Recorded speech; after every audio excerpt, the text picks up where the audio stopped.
if people don't have a lot of work experience, is that something that an employer might think is a barrier? I mean, I guess if you have spent all your life working in academia, then you're applying into a particular, another sector of the economy, finance or health or government.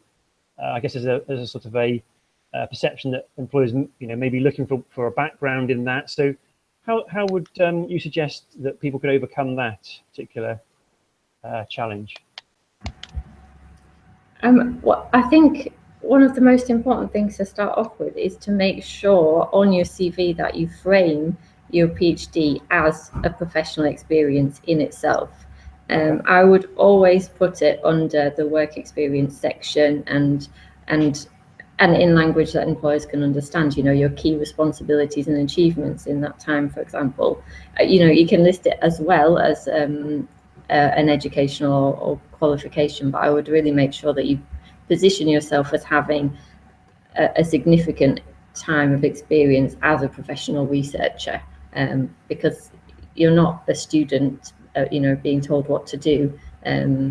You're often getting paid to do this research. Yeah, that's a really, really good piece of advice, actually, to think of yourself as a professional.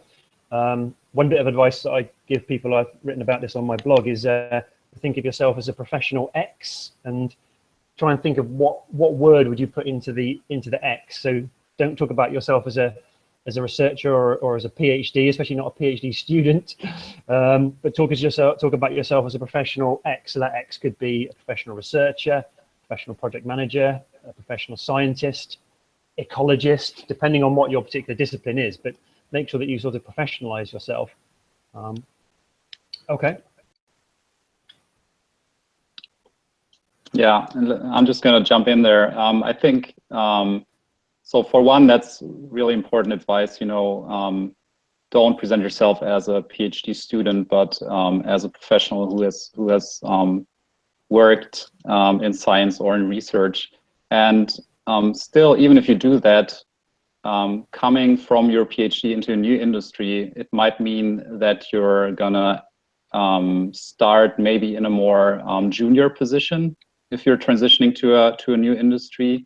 But I wouldn't necessarily shy away from that, because I think in the industry, you can really, from that junior position in a relatively short amount of time, you can come to another position, because if you have a high learning curve and you're really good at what you do, you can transition from, like, say, I don't know, junior marketing manager to a marketing manager or a senior marketing manager in a relatively short amount of time. So especially for the first job, that might be something you should consider, even if you're 30 or older when you finish your PhD. Mm-hmm. And I think just to add to that, I think I often talk about answering questions before they're asked. And now, as a recruiter, we're probably looking for gaps. We're looking for reasons to ask you questions. And one of those questions would be, why do you want to switch from academia to industry? You need to have that answer very clear in your application. So you're already answering the question before it's asked, and at the interview stage. Positive reasons. Many will give negative reasons about academia, why they want to move away, but give the positive reasons why you want to move towards industry. And we've talked a lot at the moment about what you can offer the company, what you can offer the company, but also think about your passion for the company. Unfortunately, very few applicants will actually write about the company itself, why they want to work for the company, projects they've read about, company values, etc. Show your passion for the company as well, but also give that explanation why you want to move, and with solid reasons be behind that. Okay, nice. Well, thanks for that. And Arathi, have you sort of, you're in academia now, but have you tried to build up non-academic work experience as you've gone along? Well, to be honest, Chris, I have to say that I'm a Marie Curie fellow. So in our project framework, we have a lot of allocation for this. So with respect to training and industrial placements and secondments and so on and so forth.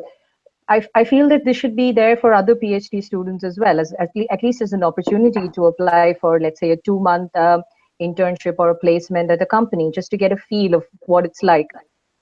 They have fantastic programs where where you have an industrial PhD, so you work for an industry as well as a PhD student in the university, and all these really count. Or for example, if you have some professional training courses or certificates, these can be done during the course of your PhD, and that really helps as well.